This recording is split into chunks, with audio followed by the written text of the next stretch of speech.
তারুণ্যের আকাঙ্ক্ষা ধারণ করে কর্মসূচি হাতে নিয়েছে দেশের অন্যতম বৃহত্তম রাজনৈতিক দল বিএনপি। তারুণ্যের ভবিষ্যৎ ভাবনা নিয়ে দলটির ৩ সহযোগী সংগঠন দেশব্যাপী কর্মসূচির ঘোষণা দিয়েছে। এই উদ্যোগ তরুণ সমাজকে রাজনৈতিক বোধের সঞ্চার করবে বলে মনে করেন রাজনীতি বিশ্লেষকরা। তবে এ নিয়ে রয়েছে সতর্কবার্তাও। তারা বলছেন, তরুণদের বিভ্রান্ত করা যাবে না, দিতে হবে সুনির্দিষ্ট রাজনৈতিক বার্তা।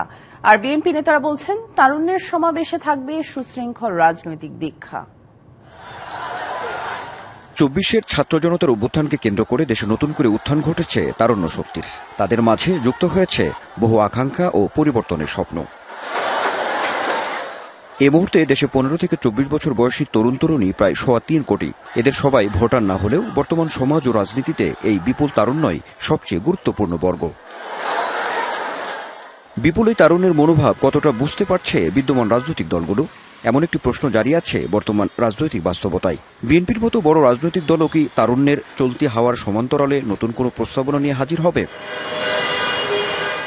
এমন বাস্তবতায় ২৮ এপ্রিল উদ্দীপ্ত তারুণ্যকে দিক নির্দেশনা দিতে তারুণ্যের ভবিষ্যৎ ভাবনা ভবিষ্যৎ বাংলাদেশ শীর্ষক দেশব্যাপী সেমিনার ও সমাবেশের ঘোষণা দেয় বিএনপির ৩ সহযোগী সংগঠন। এমন উদ্যোগকে স্বাগত জানিয়ে রাজনীতি বিশ্লেষকরা বলছেন, তরুণদের দিতে হবে সুনির্দিষ্ট রাজনৈতিক বার্তা, যেখানে থাকবে না কোনো মিথ্যাচার ও ছলচাতুরি। সঠিকভাবে যেন তরুণদের গাইডলাইনটা দেওয়া হয়, যে বয়ানটার মিথ্যা বয়ান, এমন কোনো ন্যারেটিভ তাদের সামনে উপস্থাপন করা ঠিক হবে না, যেটা আসলে আলটিমেটলি সে পক্ষ প্রতিপক্ষ তৈরি করে। বিএনপি নেতারা বলছেন, দলের ৩১ দফা রূপরেখার সঙ্গে পরিচিত করার পাশাপাশি তারুণ্যের রাজনৈতিক অধিকার প্রতিষ্ঠার লক্ষ্যেই এই সেমিনার ও সমাবেশ।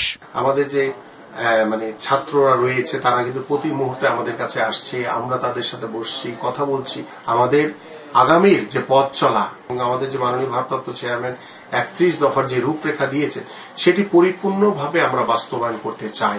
যুবকদেরকে অ্যাড্রেস করে বিএনপির যত কর্ম পরিকল্পনা অতীতে হয়েছে এবং ভবিষ্যতে দেখবেন এর চাইতে আরো প্রক্রিয়ার মধ্যে তাদেরকে নিয়ে আসা নানাবিধ প্রচেষ্টা এর মধ্যে থাকবে। তরুণদের কাণ্ডারি করে বাংলাদেশ বিনির্মাণে সামনে আরো ভিন্নধর্মী কর্মসূচি হাতে নেওয়ার পরিকল্পনার কথাও জানান বিএনপি নেতারা।